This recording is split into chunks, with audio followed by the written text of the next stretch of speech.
एक दिन शिकायतें तुम्हें खुद से होंगी। एक दिन शिकायतें तुम्हें खुद से होंगी कि जिंदगी सामने थी और तुम दुनिया में उलझे रहे और तुम दुनिया में उलझे रहे।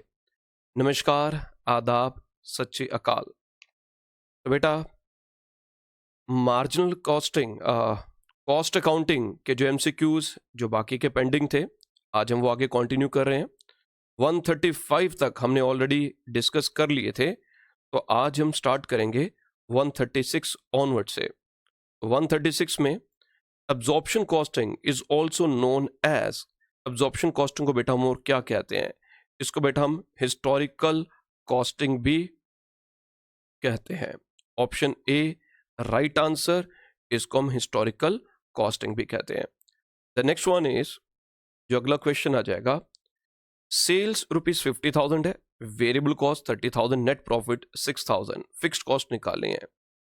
तो आप इसके लिए इक्वेशन जैसे क्या बन जाती है? इक्वेशन सेल्स 50,000 गिवन है, इसमें से हम वेरिएबल कॉस्ट माइनस करते हैं विच इज 30,000।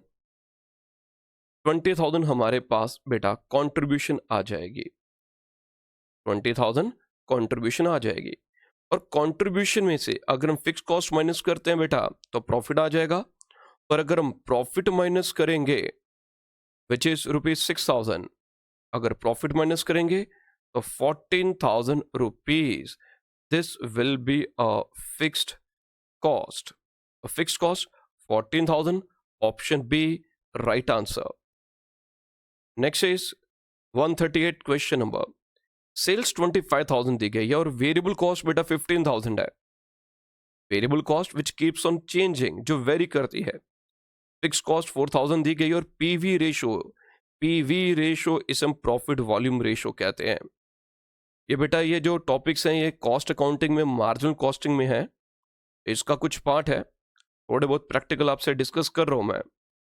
तो पीवी रेशो का बेटा फॉर्मूला क्या होगा? पीवी रेशो का फॉर्मूला क्या होगा? It is contribution upon sales multiply by 100। Contribution का फॉर्मूला होता है sales minus variable cost. We are having 25,000 as sales and 15,000 variable cost. Contribution बेटा हमारे पास आ जाएगी 10,000 और पीवी रेशियो में फॉर्मूला फीड किया, कंट्रीब्यूशन 10,000 थी, सेल्स 25,000 है, और अगर हम कैलकुलेट करेंगे then 40% will be our answer, option A right answer आ जाएगा। Next one is under marginal costing में स्टॉक और वैल्यूड एट, हम स्टॉक को किस पर वैल्यू करते हैं? तो मार्जिनल कॉस्टिंग बेटा स्टॉक को हम marginal costing means variable cost per value कर सकते हैं। तो मार्जिनल कॉस्टिंग में हम सिर्फ जो फिक्स्ड कॉस्ट होती है उसे हम इग्नोर करते हैं, उसे हम कंसिडर नहीं करते। So in that case closing stock is valued at the variable cost. Question number 140, FIFO की फुल फॉर्म क्या है? फीफो की फुल फॉर्म होती है बेटा first in first out. First in first out, जो पहले आएगा वो पहले जाएगा। जब हम स्टोर्स में मटेरियल इशू करते हैं तो हमारे पास कई मेथड्स हैं, फीफो मेथड है, लीफो मेथड है, एवरेज मेथड है। तो फीफो में क्या आता है कि जो गुड्स पहले आई, जब हम आगे उन्हें इशू करेंगे, उन्हें कंजम्पशन के लिए, उन्हें गुड्स बनाने के लिए, जब मैन्युफैक्चरिंग के लिए, प्रोडक्शन के लिए भेजा जाएगा, तो जो मटेरियल पहले आया होगा हम पहले उसी को ही बेचते हैं। तो that is called the FIFO method. और लीफो में होता है last in first out, last in first out. Question number बेटा next one is 141, LIFO method of pricing of materials is more suitable when, ये कब सूटेबल होगा? जब हमारे मटेरियल के प्राइसेस वो इंक्रीज करें, व्हेन दे आर राइजिंग, जब वो इंक्रीज करें, राइज कर रहे हैं, कि हमारा जो मटेरियल है पहले खरीदा था 2 पर यूनिट था, अब 3 पर यूनिट हो गया, 4 पर यूनिट होगा, तो वो इंक्रीज करता जा रहा है। At that time LIFO method जो होगा वो सूटेबल मेथड रहता है, वो बेनिफिशियल रहता है। और अगर प्राइस फॉल कर रही हैं, in that case FIFO method suitable रहेगा। Next is 152, average method of pricing the material issues is useful when. तो एवरेज मेथड कब यूज किया जाएगा? जब मटेरियल प्राइसेस हमारे फिक्स्ड नहीं रहते, उसमें कुछ फ्लक्चुएशंस होती हैं। So when they keep on fluctuating, तब हम कौन सा मेथड यूज करते हैं? तब हम एवरेज मेथड यूज करते हैं। Next one is ABC analysis is. ABC analysis क्या होगा? It is average, it is always best control. ये एवरेज बेस्ट कंट्रोल, इसकी आपको फुल फॉर्म पूछी जा सकती है। एबीसी एनालिसिस की फुल फॉर्म क्या होती है? It is always better control, ABC.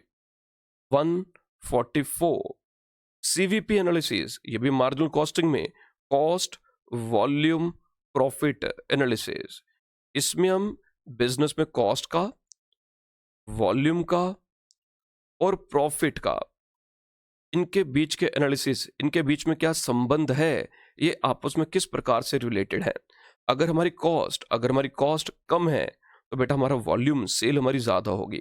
अगर सेल ज्यादा होगी तो उससे क्या होगा? हमारा प्रॉफिट भी ज्यादा होगा। So these three items they are inter related, वो इंटर रिलेटेड है। तो सीवीपी एनालिसिस जो है is most important for the determination of, किसके डिटर्मिनेशन के लिए? Sales revenue necessary to equal fix cost. तो सीवीपी एनालिसिस से क्या जाता है, हमारा जो मेन जो मकसद होता है कि हम कितनी सेल करें, हम कितनी अपना रेवेन्यू जनरेट करें, ताकि हम एटलीस्ट अपने फिक्स कॉस्ट को रिकवर कर सकें, हम एक नो प्रॉफिट नो लॉस की पोजीशन पर पहुंच सकें, ब्रेक इवन पॉइंट पर पहुंच सकें। तो सीवीपी एनालिसिस हमें इसमें मदद करता है। अब बाकी के ऑप्शंस अगर आप पढ़ेंगे उनमें से कुछ भी नहीं होगा, तो ऑप्शन ए जो है वो राइट आंसर है। Next one is question number 145, the document which is prepared after receiving end inspecting material. तो जब मटेरियल मिलता है, तो जब मटेरियल मिलेगा, उन्हें रिसीव किया और जब हमने इसको इंस्पेक्ट कर लिया, तो उस समय जो डॉक्यूमेंट बनाया जाता है, तो वो डॉक्यूमेंट होता है goods received note number. Goods received note number. तो जब भी स्टोर कीपिंग में, स्टोर्स में क्या होगा, जब भी किसी जो प्रोडक्शन हाउस में, फैक्ट्री में जब भी कोई मटेरियल आता है, उस मटेरियल को जब रिसीव किया जाता है, उसको इंस्पेक्ट किया जाता है कि उसकी क्वांटिटी, क्वालिटी जो बिल में लिखी है कि सेम है नहीं है।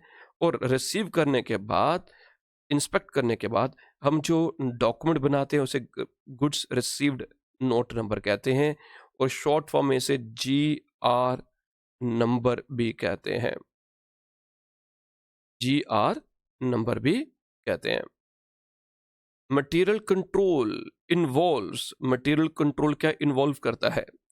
तो it involves consumption of material नहीं, इश्यू ऑफ मटेरियल भी नहीं, परचेज ऑफ मटेरियल, कि हमें कितनी मटेरियल कब और कितना परचेज करना है। तो मटेरियल कंट्रोल जो होगा वो इन्वॉल्व करता है परचेज ऑफ मटेरियल।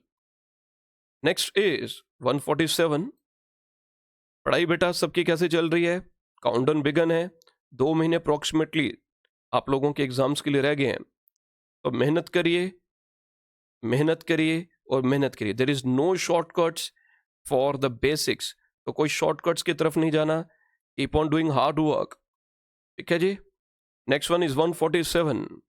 147 में क्या है? Material requisition is meant for, material requisition जब भी स्टोर से जब स्टोर में सामान आता है, हम कोई भी सामान खरीदा जाता है तो स्टोर्स में आता है, तो उसके लिए मटेरियल जो होता है goods received number, GR number note बनाया जाता है। अब जब ये स्टोर से, गोडाउन से या स्टोर कीपर के द्वारा ये जो सामान है प्रोडक्शन के लिए इशू किया जाता है, जहां पर प्रोडक्शन होगी फैक्ट्री में भेजा जाएगा, फैक्ट्री में गोडाउन होगा, उस गोडाउन का जो इंचार्ज है, स्टोर कीपर है, उसने देखना कि हमारे पास कितना रॉ मटेरियल आया, उसका भी रिकॉर्ड रखेगा, और कितना रॉ मटेरियल इशू किया। तो जब उसे इशू किया जाता है तो उसके लिए एक रिक्विजिशन स्लिप बनाई जाती है, एक प्रिपेयर की जाती है, उसको हम बोलते हैं requisition slip number. Requisition slip number जैसे हम RS नंबर भी कह सकते हैं शॉर्ट फॉर्म में, वो इशू की जाती है, और वो किसके लिए इशू की जाती है? जब हम मटेरियल जो होगा उसकी सप्लाई करेंगे, स्टोर से करेंगे प्रोडक्शन के लिए, तो स्टोर से इशू किया जाएगा, तो एक स्लिप, एक जो रिक्विजिशन स्लिप बनाई जाती है, तो that is called material requisition. Next one बेटा, interest on own capital is, interest on own capital, अपनी कैपिटल पर अपने आप को इंटरेस्ट, वो क्या कॉस्ट होगी, वो कौन सी कॉस्ट होगी? This is called the notional cost. इसे हम नोशनल कॉस्ट कहते हैं कि मैंने बिजनेस में अपना पैसा लगाया हुआ है, मैंने बिजनेस में पैसा लगाया, अगर मैं एज्यूम करता, मान लेता हूं कि मैं अगर वो पैसा उधार लेता, मैं उधार लेता, तो मार्केट से अगर उधार लेता तो मुझे इंटरेस्ट देना पड़ना था। अब अगर मैंने अपनी कैपिटल लगाई, तो यही एज्यूम करता हूं कि अगर मैं बाहर उधार देता तो अपने आप को जो उधार लेता तो बाहर के लोगों को मैं इंटरेस्ट देता। अब मैंने अपनी कैपिटल लगाई है, तो उस पर मेरे को अपने आप को इंटरेस्ट, अगर ये देखने के लिए कि मैं कितना कंपिटिटिव हूं, मेरे बाजू वाले ने जो फैक्ट्री है उसने उधार लिया है, बैंक से लोन लिया है, और उसके बाद वो कितना प्रॉफिट अर्न करना है, वो उस लोन पर इंटरेस्ट भी पे कर रहा है। मैं अपनी कंपिटिटिवनेस जानना चाहता हूं, मगर मैंने सारा जो पैसा है वो अपने पॉकेट से अपना पैसा लगाया, तो अगर मैंने वो भी उधार लिया होता तो मैं उस पर इंटरेस्ट पे करता, अभी किया नहीं है। तो ये नोशनल कॉस्ट होती है, ये आ जाती है कि एक्चुअल में पे नहीं किया, बट मान लेते हैं कि अगर पे किया होता, तो उसे हम नोशनल कॉस्ट कहते हैं। Next 149 question number, normal stores losses are, जो नॉर्मल स्टोर्स लॉसेस जो होते हैं वो प्रोडक्शन ओवरहेड्स का ही पार्ट होते हैं, वो उसी के कॉस्ट में ऐड हो जाते हैं, जो नॉर्मल स्टोर्स लॉसेस होते हैं। Next is secondary packing expenses are, secondary, अगर प्राइमरी पैकिंग है तो बेटा वो मटेरियल का पार्ट बन जाता है। प्राइमरी पैकिंग का मतलब क्या आ जाएगा? जिसके बिना प्रोडक्ट हम बेच नहीं सकते, प्रोडक्ट हम डिलीवर नहीं कर पाए। अब मार्केट में शैम्पू लेने के लिए जाइए, आपको वो एक बॉटल में एक सेशन में देगा, आपको ये तो नहीं करेगा कि भाई घर से कुछ आपने को बर्तन लाया है तो बर्तन में ले लीजिए, हाथ करिए हाथ में ले जाइए, बर्तन लाए तो बर्तन में ले जाइए। आप अमूल की जो अमूल बटर लेने के लिए गए हो, तो वो आपको किस फॉर्म में मिलेगा? वो आपको एक डिब्बे में मिलेगा, और वो डिब्बी वो किसके लिए है? उसको सेफ गार्ड करने के लिए है, और जिस वजह से जो कंज्यूमर है उसको आसानी से वो उस प्रोडक्ट को कैरी कर सकता है, उसके वो हाइजीनिक, अगर हम बात करें तो उस पॉइंट ऑफ व्यू से जो प्रोडक्ट को उसकी लाइफ को इन्हेंस करने के लिए जो प्राइमरी पैकिंग होती है, that is part of the material. Where secondary packing किसके लिए होगी? अब जैसे शैम्पू के सैशेज होंगे, उसके बॉटल्स होंगे, that is a part of the primary packing and that is included in the material cost. मगर जो सेकेंडरी पैकिंग क्या होती है, उन जितने भी बॉक्सेस को, वो जितने भी बॉटल्स होंगे उनके बड़े बड़े कार्टून्स में डालकर वो सेकेंडरी पैकिंग होती है। वो किसके लिए होती है? ताकि उनको एक जगह से दूसरी जगह पर हम ट्रांसपोर्ट कर सकें, डिस्ट्रीब्यूट कर सकें। तो वो जो पार्ट होगा सेकेंडरी पार्ट जो पैकिंग होगी, that is part of the distribution overheads, वो डिस्ट्रीब्यूशन ओवरहेड्स का पार्ट होता है। Next, under marginal costing, marginal costing में क्या होगा? मार्जिनल कॉस्टिंग में all costs are classified into two groups, दो ग्रुप्स में बांटते हैं। यस, एक होता है फिक्स्ड होता है और एक वेरिएबल होता है। Fix variable cost form part of the product cost. जो वेरिएबल कॉस्ट होती है बेटा, वो प्रोडक्ट कॉस्ट का एक हिस्सा होती है, और जो इन्वेंट्री वैल्यूएशन में यूज होती है, इसमें यूज होती है इन्वेंट्री वैल्यूएशन में। और जो फिक्स कॉस्ट होती है वो हमारी पीरियड कॉस्ट होती है। तो प्रोडक्ट कॉस्ट और फिक्स कॉस्ट, ये जो प्रोडक्ट कॉस्ट और पीरियड कॉस्ट, इसका कंसेप्ट जो आ जाएगा, ये दोनों मार्जिनल कॉस्टिंग में होते हैं, और वो वेरिएबल और फिक्स्ड होते हैं। सो इट इंक्लूड्स, इसका जो आंसर है सारे के सारे इसके ऑप्शन हैं, तो ऑल ऑफ द अबव। ये जो प्रोडक्ट कॉस्ट का जो पॉइंट है और जो पीरियड कॉस्ट का, बहुत इंपॉर्टेंट कंसेप्ट है इन दोनों का, बहुत इंपॉर्टेंट है, डिटेल में अच्छे ढंग से स्टडी करने वाला ये कंसेप्ट है। Next one is 152 question number, for exercising control over selling and distribution overheads the following techniques may be used. कौन कौन सी टेक्निक्स हम यूज कर सकते हैं इसको कंट्रोल करने के लिए, सेलिंग और डिस्ट्रीब्यूशन ओवरहेड्स को कौन कौन सी टेक्निक्स यूज की जा सकती है बेटा, कंपैरिजन विद पास्ट रिजल्ट्स, उसके द्वारा हम इनको कंट्रोल कर सकते हैं, यस, बजटरी कंट्रोल के द्वारा भी कंट्रोल कर सकते हैं, एंड स्टैंडर्ड कॉस्टिंग के द्वारा भी. So answer is all of the above, all of the above. Depreciation is next question 153. Depreciation क्या है? Depreciation means mayor of consumption of assets, कि कितने हमारे कंजम्पशन एसेट्स कितना कंज्यूम कर लिया, उसका एक मेयर है. Process of allocation and not of valuation, ये भी है. हम उसको कैसे एलोकेट करेंगे, जो एसेट की जो वैल्यू कम हो रही है उसे किस प्रकार से हम, जहां पर वो यूज हो रहा है उसे किस प्रकार से एलोकेट करेंगे. मैं प्रोडक्शन कर रहा हूं तो जो एसेट की कीमत जो कम हो रही है उसको एलोकेट करूंगा उन प्रोडक्ट्स के बनाने की कॉस्ट में. Wear and tear, it is wear and tear due to use and और lapse of time. So all of the above जो है वो डेप्रिसिएशन मीन्स कोई भी एसेट, किसी भी एसेट की कीमत में कमी आना, तो उसे हम बोलते हैं depreciation.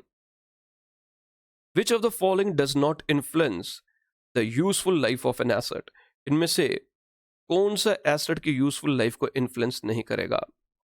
Expected physical wear and tear, ये तो बेटा इन्फ्लुएंस करता है. कॉस्ट ऑफ द एसेट, क्या उसकी लाइफ को क्या इन्फ्लुएंस करेगा? सोचिए, ऑब्सोलीसेंस, पुराना हो गया तो उसकी यूजफुल लाइफ पर इन्फ्लुएंस करेगा. लीगल और other limits on the use of the asset, ये भी उसकी यूजफुल लाइफ को इन्फ्लुएंस करेगा. अब इनमें एक ही ऑप्शन है. अब बहुत से बच्चे सोच रहे हैं sir cost of the asset, ऐसा तो नहीं होना चाहिए. Right option cost of the asset ही है. अब वो कैसे? अब बहुत महंगी चीज ले लो और बहुत सस्ती चीज ले लो, तो क्या ऐसा है, पॉसिबल है, क्या रूल है, या कोई आपको लगता है कि जो महंगी चीज होगी वो ज्यादा देर टिकेगी, वो ज्यादा टिकाऊ है, उसकी लाइफ ज्यादा है, और जो सस्ती चीज है उसकी लाइफ शॉर्ट है? ऐसा तो कोई नहीं ना है. तो हो सकता है कि महंगी चीज है वो ज्यादा दिन ना चले, और जो सस्ती जो आ जाएगी, जो एसेट की जिसकी कीमत है थोड़ी कम कीमत है, वो उससे ज्यादा देर चल जाए. So cost of the asset does not play any role for the in the useful life of the asset. तो एसेट की लाइफ पर किसी का उसका कॉस्ट का जो ज्यादा इम्पैक्ट नहीं हम मान सकते. हाँ, कई बच्चों का होगा कि सर महंगी चीज है, बढ़िया चीज है, ठीक है, बट बढ़िया चीज है, क्वालिटी की बात आ गई, तो क्वालिटी के आगे कैसे उसको मेंटेन करेंगे, कैसे उसको यूज करेंगे, तो कई और एस्पेक्ट्स भी आ जाते हैं. सो कॉस्ट ऑफ द एसेट जो उसका इन्फ्लुएंस नहीं होता उसकी यूजफुल लाइफ के लिए, इन सभी में से. Next one is 155.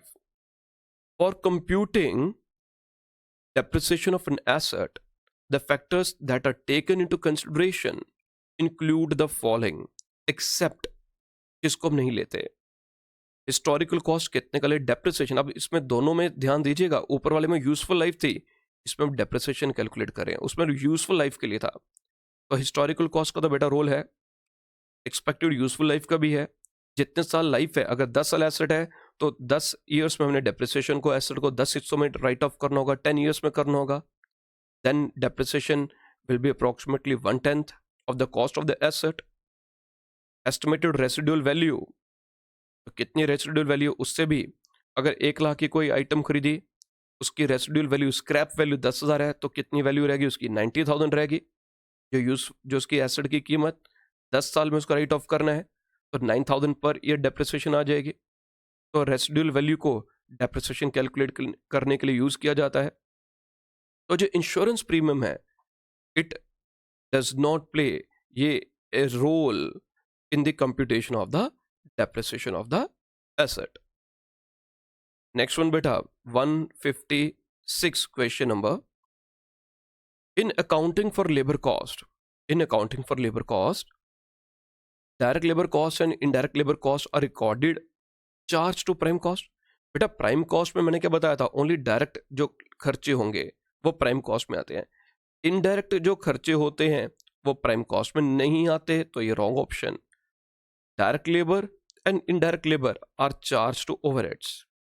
अरे डायरेक्ट लेबर क्या लिखते हैं, जो डायरेक्ट लेबर है, जो डायरेक्ट लेबर है बेटा वो तो हम नहीं लेते, जो डायरेक्ट लेबर होगी उसको हम नहीं लेते हैं। तो डायरेक्ट लेबर ओवरहेड्स में नहीं लेते, जो कहने का मतलब था it is not taken into overheads, indirect जाता है, तो ये भी गलत है। Direct labour cost is charge to prime cost, direct labour cost तो प्राइम कॉस्ट में जाती है, ठीक है, और indirect labour cost is overheads को, तो option C right answer. Next one is 157, जो बेटा आज के लिए लास्ट क्वेश्चन आज हम करेंगे 157। अब इसमें क्या आ गया, productive causes of idle time include the following except। जो प्रोडक्टिव कॉजेज है किसके, आइडल टाइम मीन्स जो टाइम हमारा वेस्ट हो रहा है, जो फैक्ट्री में जब फ्री बैठे हैं, तो इंक्लूड द फॉलोइंग एक्सेप्ट। तो क्या क्या कॉजेज हैं आइडल टाइम के, पावर फेलियर, लाइट चली गई, इन्वर्टर या जनरेटर का कोई प्रोविजन नहीं था, तो जो वर्कर होगी लेबर होगी वो क्या करेंगे, वो फ्री बैठे रहेंगे। सेकंड पर बात आते हैं, मशीन ब्रेक डाउन, मशीन खराब होगी, टूट गई, लेबर बैठी हुई है, again idle time. Waiting for materials, tools and instructions, अब सुपरवाइजर नहीं आया, वो बताएगा कि कैसे काम करना है, तभी काम करेंगे। टूल्स ही नहीं है जिससे काम करना है, वो है ही नहीं है, जिस मटेरियल को आगे प्रोसेस करना है वो मटेरियल ही नहीं है, तो ये भी आइडल टाइम का, तो लेबर बैठी हुई है। तो फॉल इन डिमांड से आइडल टाइम का कोई इम्पैक्ट नहीं है, कोई इफेक्ट नहीं है, उसके साथ कोई लिंक नहीं है। डिमांड कम होगी, डिमांड कम होगी तो आप लेबर को बुला ही नहीं ना, लेबर को कहो भैया हमने फैक्ट्री बंद कर दी थोड़े दिन के लिए, थोड़े दिन के लिए बंद है, तो फॉल इन डिमांड क्या होगा, उसे आइडल टाइम का वो पार्ट नहीं है। ठीक है बच्चों, तो आज की जो इस वीडियो लेक्चर में 156-7 तक आपसे डिस्कस कर रहा हूं मैं, और किसी भी बच्चे को अगर ये पीडीएफ चाहिए तो आप लोग मेरे 7889930313 नंबर पर मेरे को आप व्हाट्सएप कर दीजिएगा। कोशिश करें कि कॉल ना करें, व्हाट्सएप करें आप मेरे को, मैं वहाँ पर आपको रिवर्ट बैक कर दूंगा, ठीक है, for PDF and study material. अभी मैं ये जो नए जो टॉपिक्स हैं जो ऐड हुए हैं, दे आर इन प्रोसेस, उनको भी मैं कंपाइल कर रहा हूँ, तो उन्हें भी थोड़ा सा टाइम लगेगा। जैसे जैसे बनते जा रहे हैं बेटा, मैं आप सब बच्चों को, जो भी बच्चे उन सबको मैं प्रोवाइड करता जा रहा हूँ। इसके अलावा मैंने पहले भी कहा था कि जो बच्चे मेरे online classes, I am going to start it from the 5th of April, online classes और offline classes crash course start कर रहा हूँ। ऑनलाइन के लिए बेटा 1500 चार्जेस मैंने बताए थे, और ऑफलाइन के लिए अकाउंट्स के लिए 3000 है। Those who want to get benefited, those who want to join the classes, they are most welcome, वो इनको ज्वाइन कर सकते हैं। आप इसी नंबर पर आप मेरे को कांटेक्ट कर सकते हैं। इसके अलावा जिन्होंने अभी तक इस चैनल को सब्सक्राइब नहीं किया, वो प्लीज़ इस चैनल को सब्सक्राइब करिए। आप अपने फ्रेंड्स के साथ इस चैनल को शेयर करिए ताकि वो भी बेनिफिट ले सकें इस चैनल से, और आप बेल आइकन को, नोटिफिकेशन को ऑन कर दीजिए ताकि जब भी कोई भी अपडेट मेरी तरफ से यहाँ से होगी आपको वो नोटिफिकेशन मिल जाए। तो रोज शाम को 5 बजे जो वीडियो लेक्चर अपलोड हो रहा है, तो stay tuned, bye bye, take care, और हाँ, घर पर रहिए, सुरक्षित रहिए, क्योंकि कोविड के केसेस फिर से आने शुरू हो गए हैं। ध्यान रखिए, प्रिकॉशन लीजिए। Thank you, bye bye.